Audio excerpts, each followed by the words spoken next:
वो ये चाहते हैं कि उत्तर प्रदेश के मुख्यमंत्री वो अपनी कुर्सी छोड़ दें। ऐसे सपने कुछ लोगों के हैं। वो पाकिस्तान को भारत में मिलाने की बात कर रहे हैं। हम नहीं बढ़ेंगे, हम बढ़ेंगे आगे। कभी बढ़ गए थे वो भी हम मिला लेंगे फिर से। यही तो योगी आदित्यनाथ कहते हैं कि पाकिस्तान का भारत में विलय होगा, या तो पाकिस्तान मानचित्र से गायब होगा, या तो उसका भारत में विलय होगा या पाकिस्तान इतिहास से समाप्त होगा, हमेशा के लिए समाप्त होगा।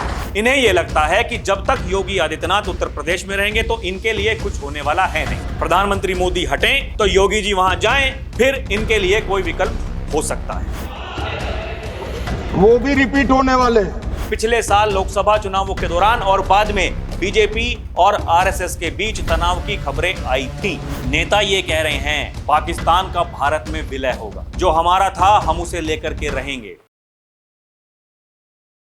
दर्शकों नमस्कार, डीएनपी इंडिया में आपका स्वागत है। मैं हूं आपके साथ राहुल चौधरी। 2024 के लोकसभा चुनाव के दौरान जब बीजेपी के राष्ट्रीय अध्यक्ष जेपी नड्डा ने एक इंटरव्यू में यह कहा था कि बीजेपी अब खुद अपने आप में इतनी सक्षम हो गई है कि उसको आरएसएस की जरूरत नहीं है। कुछ सियासी जानकार ये बताते हैं कि यही वो कारण था कि बीजेपी 240 सीटों पर सिमट गई। यानी संघ को जिस तरीके से बीजेपी का साथ निभाना था, जिस तरीके से बीजेपी को मदद पहुंचानी थी, वो साथ संघ ने नहीं दिया। उसके बाद से लेकर के अभी तक एक बड़ा वर्ग ऐसा है दर्शकों जो लगातार ये कहता है कि संघ और बीजेपी के रिश्तों में खटास है, सब कुछ ठीक नहीं है। लेकिन हाल फिलहाल आपने देखा होगा जिस तरीके से सरसंघचालक मोहन भागवत, देश के प्रधानमंत्री नरेंद्र मोदी एक दूसरे की उन्होंने तारीफ की है, और उत्तर प्रदेश के मुख्यमंत्री योगी आदित्यनाथ वो लगातार देश के प्रधानमंत्री नरेंद्र मोदी के मिशन 2047 की बात कर रहे हैं। उनका यह कहना है कि भारत को विकसित बनने से दुनिया की कोई ताकत नहीं रोक सकती है। दर्शकों ये जो बातें हैं ये काफी कुछ इशारा करती हैं। यहां एक सोचने वाली बात यह भी है कि आखिर योगी कैसे बने। अजय सिंह बिष्ट, पहले उन्हें योगी बनाया गया, उसके बाद में वो सांसद बनते हैं, उसके बाद में वो उत्तर प्रदेश के मुख्यमंत्री बनते हैं। फिर क्योंकि उनका काम करने का तरीका ऐसा है, वो इस देश के सबसे लोकप्रिय मुख्यमंत्री बन जाते हैं। अब लोग ये जिक्र करते हैं कि एक गुजरात मॉडल पेश किया था नरेंद्र मोदी ने, तो लोगों ने कहा कि भाई इनको प्रधानमंत्री बनाओ। एक ऐसा ही उदाहरण पेश किया है योगी आदित्यनाथ ने उत्तर प्रदेश में। उत्तर प्रदेश को एक बीमारू राज्य से सशक्त राज्य की तरफ वो लेकर के चल रहे हैं। और ये हम इसलिए कह सकते हैं क्योंकि 8वीं अर्थव्यवस्था था उत्तर प्रदेश भारत की। 2017 से पहले आज दूसरे नंबर पर है। योगी आदित्यनाथ सुझाव मांग रहे हैं, सुझाव भेजिए। आपके दिए हुए सुझाव जब उन पर हम काम करेंगे तो हम विकसित उत्तर प्रदेश की तरफ बढ़ेंगे, विकसित भारत की तरफ बढ़ेंगे। और यहां सबसे महत्वपूर्ण यह है दर्शकों, मोहन भागवत ने जो कहा है कि कभी हम बटे थे तो देश का विभाजन हुआ था। उनका यह कहना है जो अलग हुए थे हम फिर से साथ में आएंगे। और यही तो योगी आदित्यनाथ कहते हैं कि बटे थे तो पाकिस्तान बांग्लादेश बना था, बटे थे तो इस देश पर विदेशी आक्रांताओं ने आकर के यहां राज किया था, हमें गुलाम बनाया था। अब दर्शकों यहां समझने की जरूरत यह है, देश के प्रधानमंत्री नरेंद्र मोदी वो तारीफ कर रहे हैं मोहन भागवत की, मोहन भागवत वो तारीफ कर रहे हैं प्रधानमंत्री मोदी की, योगी आदित्यनाथ वो तारीफ कर रहे हैं मोहन भागवत की नरेंद्र मोदी की। और मोहन भागवत वो योगी, कहा जाता है कि योगी आदित्यनाथ उनके काफी करीबी हैं, और योगी अगर यहां तक पहुंचे हैं तो फिर उसमें सबसे बड़ा जो हाथ है वो मोहन भागवत का है। ये सियासी जानकार ये बताते हैं, ये चर्चा करते हैं। तो दर्शकों अब आगे क्या होने वाला है, क्या भविष्य की जो रूपरेखा है वो तय हो चुकी है? ये सवाल अब सियासी गलियारों में उठने शुरू हो गए हैं। लोग ये चर्चा करते हैं कि मोदी के बाद कौन। इसमें अगर लोगों की राय आप माने दर्शकों, तो जो हाल फिलहाल सर्वे हुए हैं, उत्तर प्रदेश के लोकप्रिय मुख्यमंत्री योगी आदित्यनाथ को लोग चाहते हैं। अमित शाह के बाद उनका ही नाम आता है। अब देखिए मोहन भागवत ने क्या कहा है। जो उनका ताजा बयान है वो ये है, हम कभी बट गए थे लेकिन वो भी मिला लेंगे। आरएसएस चीफ मोहन भागवत का बड़ा बयान। वो पाकिस्तान को भारत में मिलाने की बात कर रहे हैं, वो अखंड भारत की बात कर रहे हैं। उसी अखंड भारत की बात करते हैं योगी आदित्यनाथ। ये देखिए मोहन भागवत ने मौजूदा सूरत हाल का संकेत देते हुए इशारों ही इशारों में ब्रिटेन को आईना दिखाया। संघ प्रमुख ने कहा कि आज इंग्लैंड खुद विभाजन की स्थिति में जा रहा है, लेकिन हम नहीं बटेंगे, हम आगे बढ़ेंगे। इसके साथ ही भागवत ने एक बड़ा बयान दिया। उन्होंने कहा कि हम एक बार विभाजित हो गए थे, लेकिन हम फिर से उसे एकजुट करेंगे। दुनिया के कुछ मुल्कों में बिगड़ते हालात के बीच मोहन भागवत के इस बयान को बेहद महत्वपूर्ण माना जा रहा है। मोहन भागवत ने भारतवर्ष के गौरवशाली इतिहास का हवाला देते हुए कहा कि जब भारत 3000 वर्षों तक विश्वगुरु था, तब कोई वैश्विक संघर्ष या टकराव नहीं देखा गया था। इसी भाषा का, इन्हीं शब्दों का प्रयोग तो योगी आदित्यनाथ करते हैं। वो ये कहते हैं भारत विश्वगुरु था, लेकिन पहले मुगलों ने लूटा, फिर अंग्रेजों ने तबाह किया, और बचा कुचा जो था वो ये परिवारवादी लोग, ये सब लूट करके इन्होंने यहां पहचान का संकट खड़ा कर दिया था। पहले मुगलों ने लूटा, फिर अंग्रेजों ने तबाह किया, और जो कुछ बचा रह गया था वह मुगलों और अंग्रेजों के बाद कांग्रेस ने और समाजवादी पार्टी ने तबाही का नया मंजर पैदा करके देश के सामने और प्रदेश के सामने पहचान का संकट खड़ा कर दिया था। यही तो योगी आदित्यनाथ कहते हैं। वो ये कहते हैं कि पाकिस्तान का भारत में विलय होगा या तो पाकिस्तान मानचित्र से गायब होगा। कि आध्यात्मिक जगत में पाकिस्तान कोई वास्तविकता नहीं है। या तो उसका भारत में विलय होगा या पाकिस्तान इतिहास से समाप्त होगा, हमेशा के लिए समाप्त होगा। और दर्शकों, यही मोहन भागवत कह रहे हैं। उन्होंने यही वाला जो बयान दिया, उन्होंने कहा कि ब्रिटेन के तत्कालीन प्रधानमंत्री विंस्टन चर्चिल ने एक बार कहा था कि ब्रितानी शासन से स्वतंत्र होने पर तुम भारत टिक नहीं सकोगे, बट जाओगे, लेकिन ऐसा नहीं हुआ। अब खुद इंग्लैंड बटने की स्थिति में आ रहा है, पर हम नहीं बटेंगे, हम आगे बढ़ेंगे। हम कभी बट गए थे, लेकिन वो भी हम मिला लेंगे फिर से। सबकी भविष्यवाणियां झूठी कराकर हमारा देश आगे बढ़ रहा है। चर्चिल ने कहा था तुम टिकोगे नहीं, स्वतंत्र हो जाओगे तो बट जाओगे, वो नहीं हुआ। इंग्लैंड बटने की स्थिति में आ रहा है। हम नहीं बटेंगे, हम बढ़ेंगे आगे। कभी बट गए थे, वो भी हम मिला लेंगे फिर से। बीते दिनों पीएम मोदी ने आरएसएस प्रमुख मोहन भागवत की खूब तारीफ करी। बीजेपी आरएसएस में सब कुछ ठीक, ये तमाम मीडिया रिपोर्ट्स ये छपी। और देखिए, प्रधानमंत्री नरेंद्र मोदी ने गुरुवार को कई बड़े अखबारों में आरएसएस प्रमुख मोहन भागवत की खूब तारीफ की। इससे पहले पीएम मोदी ने अपने स्वतंत्रता दिवस के भाषण में आरएसएस की राष्ट्र के लिए सेवा की सराहना की। इसके बीच केंद्रीय गृह मंत्री अमित शाह ने एक इंटरव्यू में कहा कि आरएसएस से जुड़ा होना कोई माइनस पॉइंट नहीं है। इन बयानों से लगता है कि बीजेपी अपनी विचारधारा के जनक को खुले तौर पर अपनाना चाहती है। पिछले साल लोकसभा चुनावों के दौरान और बाद में बीजेपी और आरएसएस के बीच तनाव की खबरें आई थीं, लेकिन अब जब दोनों एक दूसरे की तारीफ कर रहे हैं, और उससे पहले मोहन भागवत ने यह भी कहा था कि ना 75 साल पर रिटायर होऊंगा, ना किसी को होने के लिए कहूंगा। एक बड़ा वर्ग ऐसा है दर्शकों इस देश का जो ये चाहता है कि प्रधानमंत्री नरेंद्र मोदी रिटायर हो जाए। वो ये चाहते हैं कि उत्तर प्रदेश के मुख्यमंत्री वो अपनी कुर्सी छोड़ दें। ऐसे सपने कुछ लोगों के हैं। अब क्यों हैं?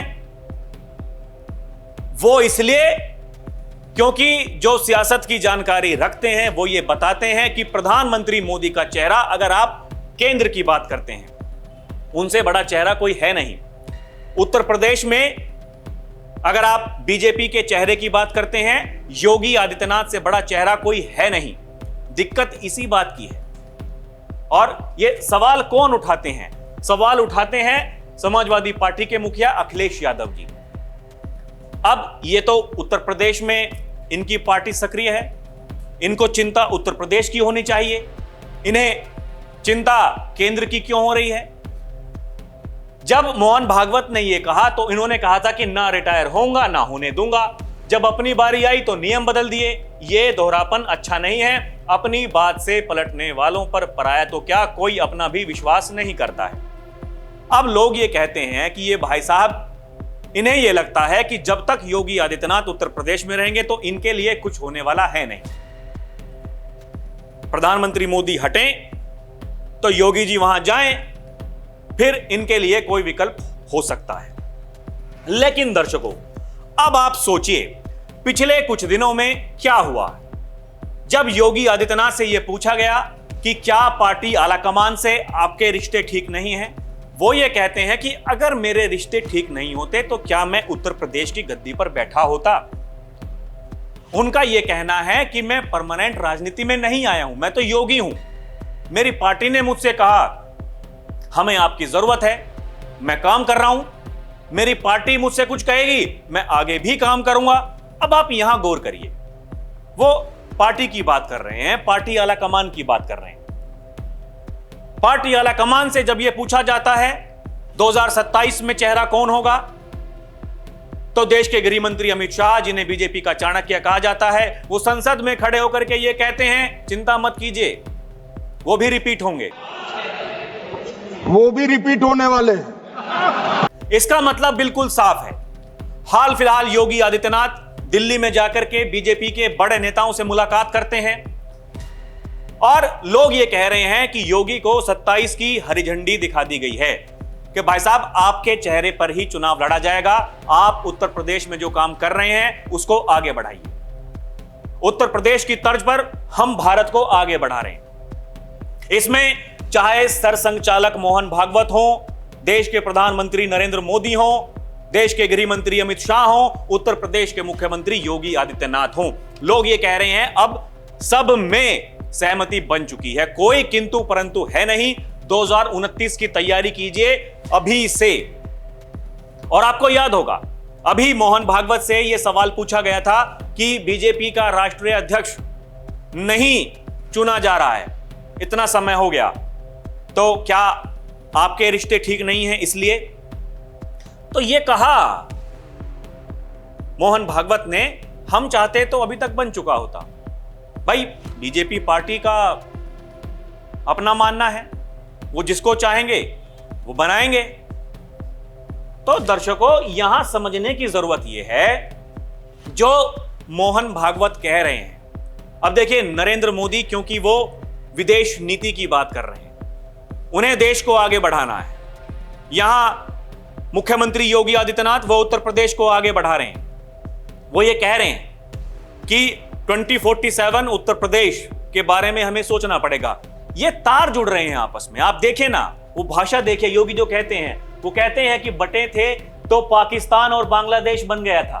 बटे थे बहनों और भाइयों तो अयोध्या का अपमान झेलना पड़ा था। बटे थे तो पाकिस्तान और बांग्लादेश बन गया। यही तो मोहन भागवत कह रहे हैं। योगी ये कहते हैं या तो पाकिस्तान का भारत में विलय होगा या पाकिस्तान इतिहास से समाप्त होगा, हमेशा के लिए समाप्त होगा। यह योगी का कहना है। यही तो मोहन भागवत भी कह रहे हैं। एक बार सुनिए योगी क्या कह रहे हैं। कि आध्यात्मिक जगत में पाकिस्तान कोई वास्तविकता नहीं है।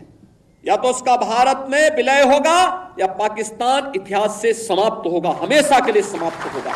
और दर्शकों, पहलगाम नरसंहार के बाद जिस तरीके से ऑपरेशन सिंदूर से पहले, ऑपरेशन सिंदूर के बाद में योगी आदित्यनाथ पाकिस्तान के ऊपर फायर हैं। उनका यह कहना है ये सड़ेगा पाकिस्तान, ये मरेगा पाकिस्तान, ये विकृति है, इसकी नियति मरना है, सड़ना है। ये देखिए ना, वो कहते हैं कि भारत संस्कृति का प्रतीक है, पाकिस्तान विकृति है जिसकी नियति मरना है, सड़ना है। इसके अलावा वो ये भी कहते हैं कि पाकिस्तान अपने वजूद के लिए जूझता हुआ दिखाई देगा। सुनिए क्या कह रहे हैं योगी। भारत उस संस्कृति का प्रतीक है जो सदैव मानवता के लिए एक मार्गदर्शक के रूप में, एक आशा भरी निगाहों से दुनिया के लिए सदैव एक आशा की किरण होगी। और यह विकृति पाकिस्तान है जिसकी नियति मरना है, जिसकी नियति सड़ना है। और उसकी संलिप्तता इस बात को दिखाती है कि पाकिस्तान अब अपने वजूद के लिए जूझता हुआ दिखाई देगा। दर्शकों, योगी ये भी कहते हैं कि पाकिस्तान नासूर है, ये मानवता का कैंसर है। पाकिस्तान एक नासूर है, याद रखना, ये मानवता का कैंसर है। इस कैंसर का समाधान ये मानवता का भी कैंसर होगा और इसका उपचार समय रहते दुनिया की ताकतों को मिलकर के करना होगा। दर्शकों, आपको यह भी याद होगा कि ऑपरेशन सिंदूर की जब चर्चा संसद में चल रही थी, जब प्रधानमंत्री मोदी ने संसद में खड़े होकर के ये कहा था कि ये बहुत से ऐसे लोग हैं जो कह रहे हैं कि सीज फायर किसी और ने कराया। प्रधानमंत्री मोदी ने कहा दुनिया के किसी भी नेता ने भारत को उसके ऑपरेशन रोकने के लिए नहीं कहा। अध्यक्ष जी, दुनिया के किसी भी नेता ने भारत के ऑपरेशन रोकने के लिए नहीं कहा। योगी आदित्यनाथ का यह कहना था। आदरणीय प्रधानमंत्री जी का हार्दिक अभिनंदन। उन्होंने कहा कि सेना के शौर्य पर सवाल उठाने वाले विपक्ष को याद रखना चाहिए, भारत अब सिर्फ सहता नहीं, सटीक वार करता है। उन्होंने कहा कि हम गोली का जवाब गोले से देंगे। देश की संसद में आदरणीय प्रधानमंत्री श्री नरेंद्र मोदी जी ने पहलगाम में हुए आतंकी हमले के जवाब में भारत के मजबूत, सफल एवं निर्णायक ऑपरेशन सिंदूर पर विशेष चर्चा के दौरान नए भारत के सामर्थ्य और सैन्य पराक्रम का परिचय कराकर 140 करोड़ देशवासियों को गर्व से भर दिया है। यह योगी का कहना है। तो दर्शकों, अब आप देखिए, देश के प्रधानमंत्री नरेंद्र मोदी, गृह मंत्री अमित शाह, सरसंघचालक मोहन भागवत, उत्तर प्रदेश के मुख्यमंत्री योगी आदित्यनाथ। अमित शाह ये कहते हैं विपक्ष को 20 साल तक जहां हो वहीं रहोगे। इसका मतलब क्या है? इसका मतलब यह है उन्हें विश्वास है हमारी पार्टी में जिस तरह का तालमेल ये चल रहा है। लोग विकसित भारत की बात कर रहे हैं, लोग विकसित उत्तर प्रदेश की बात कर रहे हैं, लोग ये कह रहे हैं, नेता ये कह रहे हैं पाकिस्तान का भारत में विलय होगा, जो हमारा था हम उसे लेकर के रहेंगे। इसका मतलब क्या है? इसका मतलब यह है दर्शकों, ये भविष्य की बहुत बड़ी तैयारी है जिसकी स्क्रिप्ट पहले ही लिखी जा चुकी है। और जिस तरीके से आप देख रहे हैं अपने हर भाषण में योगी आदित्यनाथ, जिन्हें यह कहा जाता है कि उनकी पार्टी आलाकमान से नहीं बनती, दिल्ली वालों से उनकी नहीं बनती, वो अपने हर भाषण में प्रधानमंत्री नरेंद्र मोदी के विजन की बात करते हैं, 2047 की बात करते हैं। अब आप सोचिए दर्शकों, इस 2047 के बारे में इस देश के किसी नेता ने क्या पहले कभी सोचा था? इसके बारे में कौन सोच रहा है? अखंड भारत के बारे में कौन सोच रहा है? दर्शकों, आपको क्या लगता है हमें कमेंट करके जरूर बताइएगा। अभी के लिए इतना ही। आप देखते रहें डीएनपी इंडिया, हर खबर भरोसे के साथ। नमस्कार, जय हिंद।